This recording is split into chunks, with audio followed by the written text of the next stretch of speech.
General! General! Ba't tayo umarap ni General? Sir! Takot. Wala. General, sir! Tayo umarap. Nabigay niyo ang daan, no? Walang masabi. Yan mga kababayan, update ko kayo, no? As the moment. Hindi talaga kami pinapasok, meron bang pwede makalabas para i-hand over ko nila itong dokumento. Ha? Dalawang dokumento lang ito. Okay, okay.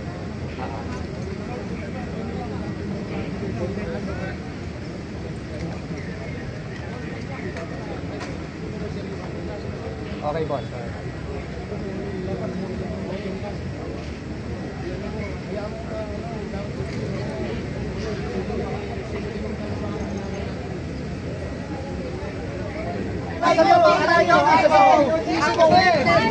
Ako sa panahon ng KOJC.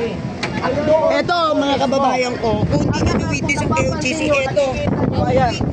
May picture ako dito. Ipapakita ko po sa inyo. Ay, nako. May picture po ako dito sa panahon ng KOJC. Nakakatawa lang kasi isa lang ang taong hinahanap. Pastor pa talaga. Akala mo kung sinong iminilip o ano bang mga NPA hinahanap. Isang tao lang, tapos sandamakmak na pulis ang pinapadala. Ngayon, nandito ako ngayon sa Manila, napapansin ko, andito naman yung mga riot shed. Akala kung tingnan yung mukha namin, hindi naman kami nakakatakot. Masyadong overacting yung ating mga kapulisan. Kung titingnan nyo, walang ni isa sa aming may dalang sandata. Ang dala-dala lang namin ay mga cellphone ng sa ganon, ang mga mensahe ay mapapadala doon sa iba't ibang sulok ng Pilipinas na kung ano ang ginawa nila sa ating Tatay Digong. Ito, medyo maliwanag kasi, napapansin nyo yan? May dala-dala ko pa ang tarpaulin ng maisog. Sa likod ko mga pulis yan na may dalang riot shield. Sa Davao City to, sa Buhangin. Sa harap. Yan, sir? Oh. Sa likod yan, sir? Oh, sa harap ng KOJC. Ngayon, nangyari naman sa akin ulit. Andito na naman sa likod ko ang mga pulis may dalang riot shield. Nakala mo kung sinong lulusob.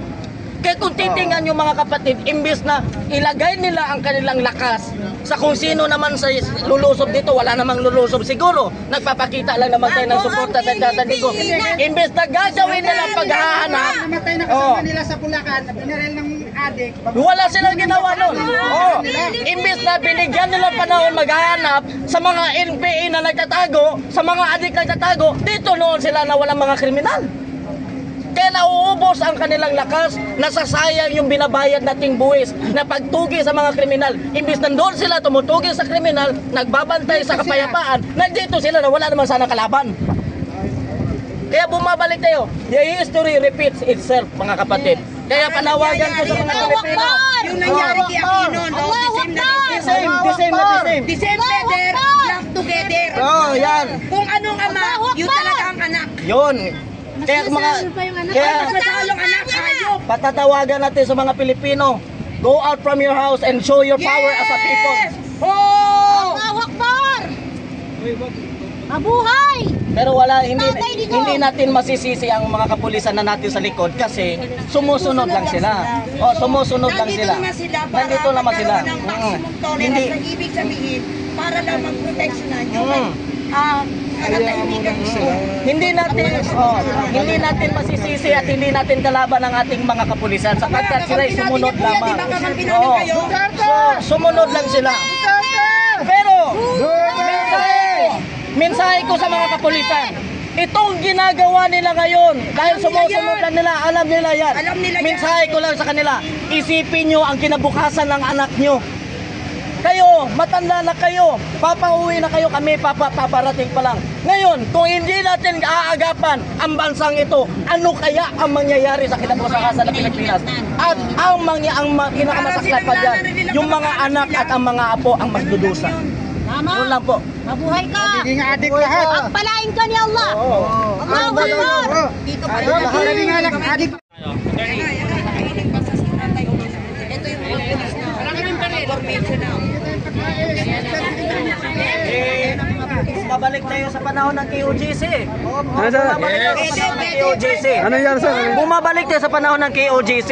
Sasabihin na naman nila, wala namang baril doon. Pero ako nandun ako mismo, ang hahaba pa mismo ng baril. Ayan na sir, ayan na, ayan na. Pumorma na. Ayan na.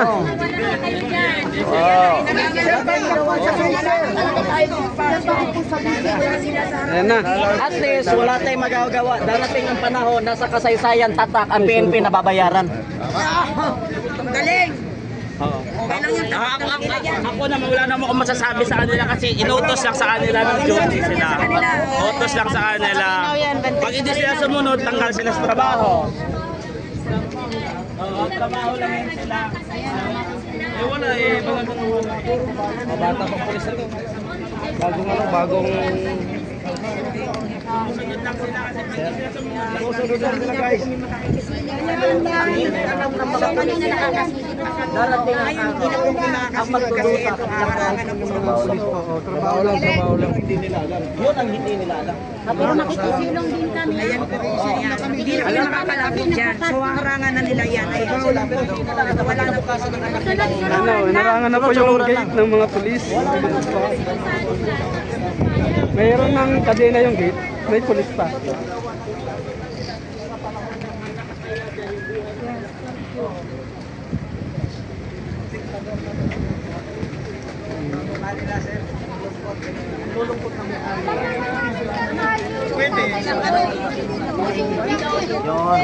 Lagi na lang ang mga PO1 ang sinasalang nila. Walang abog-abog yung mga dibdib nila. Babalik din sa panahon ng KOJC. Pumupurma-porma na naman doon.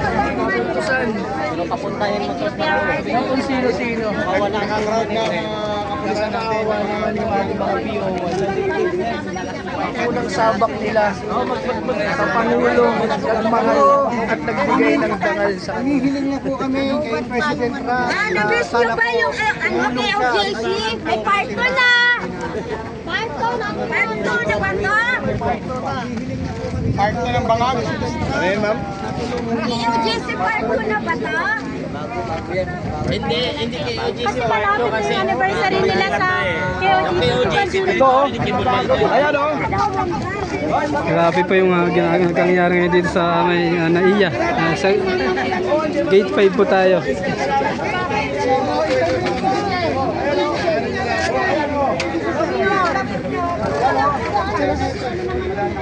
O hindi masama mag-drug, pagpalakas sa katawan, papa ng oras. Ayan o. Ayan o. Si PNP nagsalita, hindi masama mag-drug. Pampalakas sa katawan, papa ng oras. Oo. Tangina mo! Interview namin yan sa kami. Tama yung kalmado. Kailangan ng ayan o. Ano na? Sila ang mayawak ng drugs ngayon. Palakan dyan.